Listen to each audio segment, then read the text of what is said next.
નમસ્કાર મિત્રો, આજે અમે આવી ગયા છીએ મોરબી જિલ્લાના ખરેડા ગામે. આ ખરેડા ગામ પોતાની ઓળખ માટે સમગ્ર વિસ્તારમાં જાણીતું છે. શું તમને ખબર છે આ ગામમાં 50 થી પર વધુ નાના મોટા મંદિરો આવેલા છે? આટલા મંદિરો હોવાના કારણે આ ગામને મંદિરોનું ગામ પણ કહેવામાં આવે છે.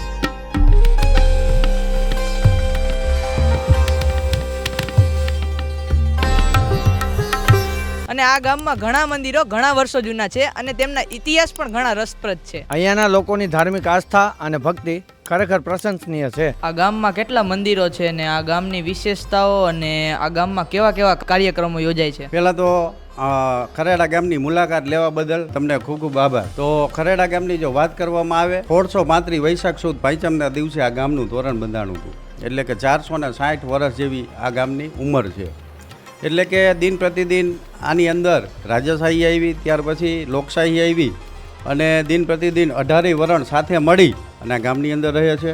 ગામની અંદર આશરે 45 જેટલા મંદિરો આવેલા છે, જેની અંદર 18 વરણને આવરી લી. દરેક તહેવારોની વિશેષતાઓ છે કે અહીંયાની ગરબીની જો વાત કરવામાં આવે તો 150-200 વર્ષ પુરાણા જે ગરબા છે એ ગરબા અહીંયા કણે લેવાય છે, ગવાય છે.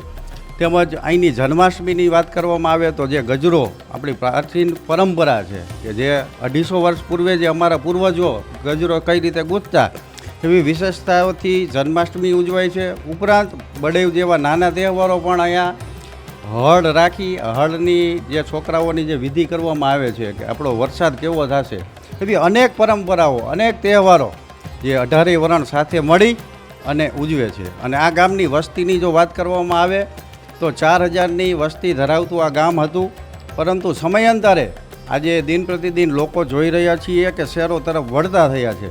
ત્યારે હાલની પરિસ્થિતિની અંદર 2200 જેવા લોકો અહીંયા રહે છે. તદુપરાંત મોટાભાગના લોકો અહીંયા ખેતી સાથે સંકળાયેલા હોવાથી અહીંયા ખેત મજૂરોની સંખ્યા પણ બોડી સંખ્યામાં રહે છે સિઝન દરમિયાન. અને યુવાનોની જો વાત કરવામાં આવે તો યુવાનો અહીંયાના એટલા બધા વ્યવસ્થિત અને આજુબાજુના ગામડાની અંદર જ્યારે કોઈ સ્વયંસેવકની જરૂર પડતી હોય તો આ ગામના યુવાનો તત્પર રહે છે.